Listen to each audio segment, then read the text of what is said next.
ಪ್ರತಿಯೊಬ್ಬರು ಕೂಡ ಕಾರ್ಯಕ್ರಮದ ಜೊತೆಗೆ ಇವತ್ತು ಪ್ರಶಸ್ತಿ ಪ್ರದಾನ ಜೊತೆಗೆ ಕವಿಗೋಷ್ಠಿಗಳನ್ನು ಮಾಡಿ ಸಂಪೂರ್ಣವಾದಂಥ ಮಾಹಿತಿಯನ್ನ ನಿಮಗೆಲ್ಲ ಕೊಟ್ಟಿದ್ದಾರೆ. ಹರ್ಡೇಕರ್ ಮಂಜಪ್ಪನವರ ಕಾರ್ಯವೈಖರಿಗಳನ್ನು ನೋಡ್ತಾ ಹೋದರೆ ಈ ಸಮಾಜಕ್ಕೆ ಅತ್ಯಂತ ಶ್ರೇಷ್ಠವಾದಂತಹ ಕೊಡುಗೆಯನ್ನು ಕೊಟ್ಟು ಹೋದಂತಹ ಮಹಾನ್ ವ್ಯಕ್ತಿಯ ಜಯಂತಿಯನ್ನು ಗುರುತಿಸಿ ಅವರ ಆ ಜಯಂತಿ ಕಾರ್ಯಕ್ರಮವನ್ನು ಕಾರ್ಯರೂಪಕ್ಕೆ ತರುವಂಥ ನಿಟ್ಟಿನಲ್ಲಿ ತಮ್ಮದೇ ಆದಂಥ ಕೊಡುಗೆಯನ್ನು ಕೊಟ್ಟರಲ್ಲ, ನಿಜವಾಗಲೂ ಕೂಡ ಶ್ಲಾಘನೀಯವಾದಂತಹ ಕಾರ್ಯವನ್ನು ಮಾಡಿದಂಥವರು ಹರ್ಡೇಕರ್ ಮಂಜಪ್ಪನವರು. ದಾವಣಗೆರೆಯಲ್ಲಿ 1913ರಲ್ಲಿ ಮಾಡುವಂಥ ಸಂದರ್ಭದಲ್ಲಿ ಇದಕ್ಕೆ ಪ್ರೇರಕವಾಗಿ ನಿಂತ್ಕೊಂಡವರು ಧಾರವಾಡದ ಮುರುಘಾ ಮಠದ ಮೃತ್ಯುಂಜಯಪ್ಪರವರು. ಅವ್ರನ್ನೂ ಕೂಡ ಈ ಸಂದರ್ಭದಲ್ಲಿ ಸ್ಮರಿಸದೆ ಹೋದರೆ ತಪ್ಪಾಗ್ತದೇನೋ ಅಂತ ನಮ್ಗೆ ಅನಿಸ್ತಾ ಇದೆ. ಇವರು ಕೂಡ ಕಾರಣೀಯವಾದಂತಹ ಒಂದು ಕಾರ್ಯ ಅಂದರೆ ಅದು ಬಸವ ಜಯಂತಿ ಕಾರ್ಯಕ್ರಮ ಅಂತ ನಮ್ಗೆ ಹೇಳ್ತೇವೆ.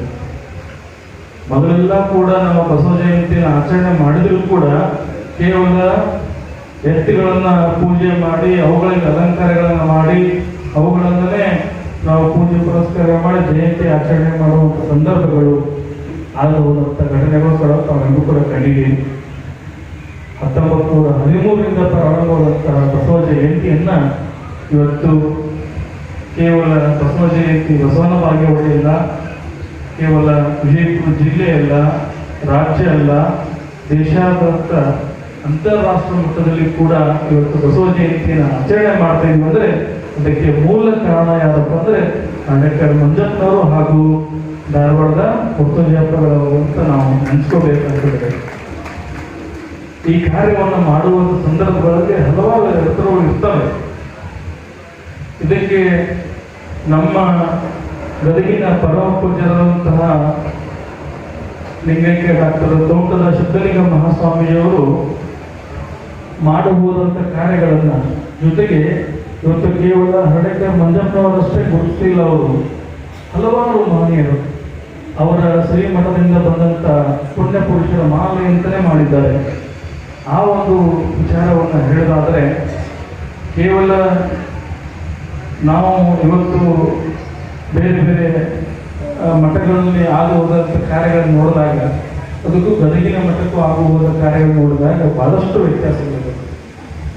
ಅಲ್ಲಿ ರಾಜ್ಯದ ಗುರುತಿಸುವಂಥ ಕಾರ್ಯಗಳನ್ನು ಮಾಡಿದರೆ ಪರಮ ಪೂಜ್ಯರು ಪ್ರತಿಯೊಬ್ಬರೂ ಕೂಡ ಸಮಾಜದ ಸುಧಾರಣೆ ಮಾಡುವಂತಹ ವ್ಯಕ್ತಿಗಳು ಯಾರಿದ್ದಾರೆ ಅವರೆಲ್ಲರೂ ಕೂಡ ಈ ಸಮಾಜದ ಪುಣ್ಯ ಪುರುಷರು ಅಂತ ಕರೆದರು.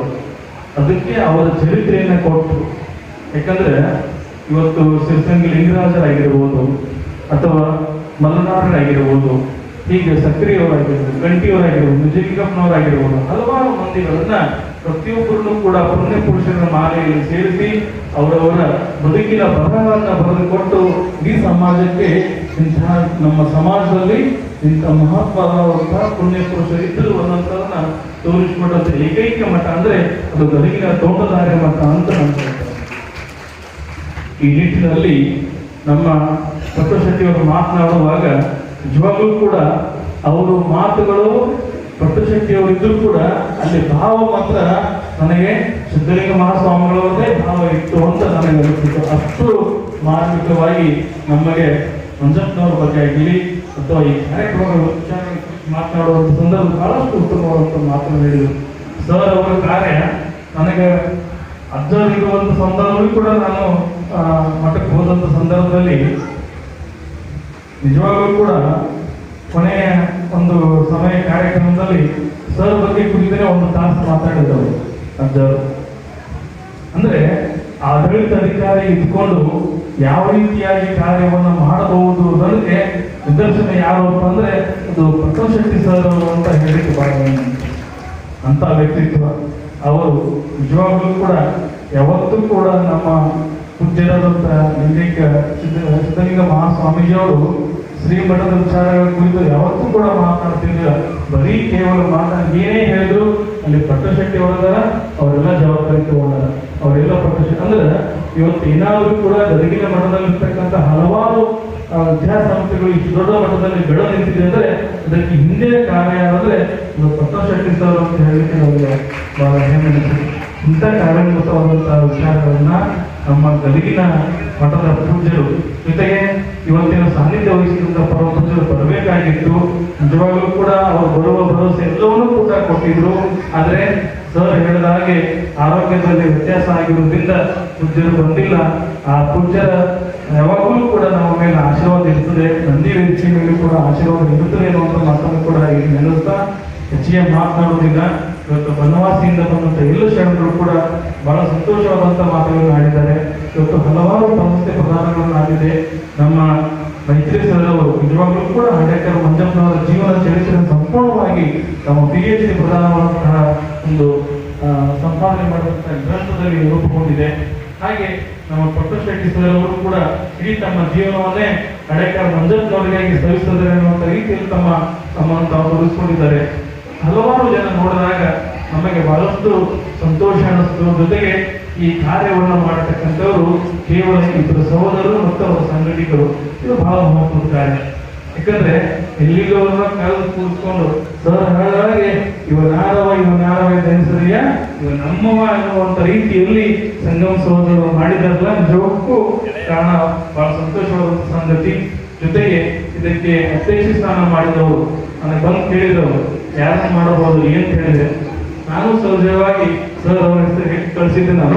ನನಗೆ ಮತ್ತೆ ಯಾರು ಏನ್ ಕೇಳಿದ್ರು, ನನಗೆ ಇನ್ಯಾರು ಈ ಕಾರ್ಯಕ್ರಮಕ್ಕೆ ಅಧ್ಯಕ್ಷರು ಇಷ್ಟು ಸೂಕ್ತವಾದಂಥವ್ರು ಇಲ್ಲ, ನಮಗ ಗೊತ್ತಿದ್ದವರು ಕೂಡ ನಮ್ಮ ಪ್ರಭು ಸಿದ್ದಾಪುರ ಸರ್ ಅಂತ ನಾ ಹೇಳಿ ಕಳಿಸಿದ್ದೆ. ಅದನ್ನ ಫೈನಲ್ ಮಾಡ್ತಾರೆ ಅಂತ ಅನ್ಕೊಂಡಿದ್ದಿಲ್ಲ. ಆದ್ರೆ ಅವರು ಪತ್ರಿಕೆ ಕೊಟ್ಟ ಮೇಲೆ ಗೊತ್ತಾಯ್ತು ಸರ್ ಅವರು ಕೂಡ ಫೈನಲ್ ಮಾಡಿದಾರಂತೆ. ಸಂಗಮರಿಗೆ ಮತ್ತೊಮ್ಮೆ ಅಭಿನಂದಿಸ್ತೇನೆ. ಯಾಕಂದ್ರೆ ಅವರು ಸಣ್ಣ ಮಕ್ಕಳ ಸಾಹಿತಿಗಳು, ಆದ್ರೆ ಅವರಲ್ಲಿರ್ತಕ್ಕಂಥ ವಿಚಾರಗಳು ಕೂಡ ದೊಡ್ಡ ಮಟ್ಟದಲ್ಲಿದ್ದಾವ, ಸಮಾಜದ ಸುಧಾರಣೆ ಮಾಡುವಾಗಿದ್ದಾವ. ಯಾಕಂದ್ರೆ ಅವರು ಇವತ್ತು ನಾಗನೂರು ರುದ್ರಾಕ್ಷ ಮಠದ ನಮ್ಮ ಶಿವಗೋಸ್ವಾಮಿ ಕುರಿತು ಅವರ ಕಾವ್ಯವನ್ನು ಬರೀತಾ ಇದ್ದಾರೆ. ನಿಜವಾಗ್ಲೂ ಕೂಡ ಬಹಳ ಉತ್ತಮ, ಬಹಳ ದೊಡ್ಡ ಮಟ್ಟದ ಕಾವ್ಯ ಪ್ರಬಂಧವನ್ನ ಹೊರತರುವಂತ ರೀತಿಯಲ್ಲಿ ನಮ್ಮ ಪ್ರಭು ಸಿದ್ದಾಪುರ ಅವರು ಕಾರ್ಯವನ್ನು ಮಾಡ್ತಿದ್ದಾರೆ. ಹೀಗೆ ಹಲವಾರು ಅವರ ಗ್ರಂಥಗಳನ್ನು ಹೊರಬರುವಂತ ರೀತಿಯಲ್ಲಿ ಅವರ ಕಾರ್ಯವನ್ನು ಮಾಡ್ತಾ ಬಂದಿದ್ದಾರೆ. ಈ ಸಮಾಜಕ್ಕೆ ಸಿದ್ದಾಪುರ ಸರ್ ಅವರ ಕೊಡುಗೆ ಅಪಾರವಾದದ್ದು. ಅವರನ್ನ ಈ ಕಾರ್ಯಕ್ರಮದಲ್ಲಿ ಅಧ್ಯಕ್ಷ ಸ್ಥಾನ ವಹಿಸಿ ಈ ಕಾರ್ಯಕ್ರಮಕ್ಕೆ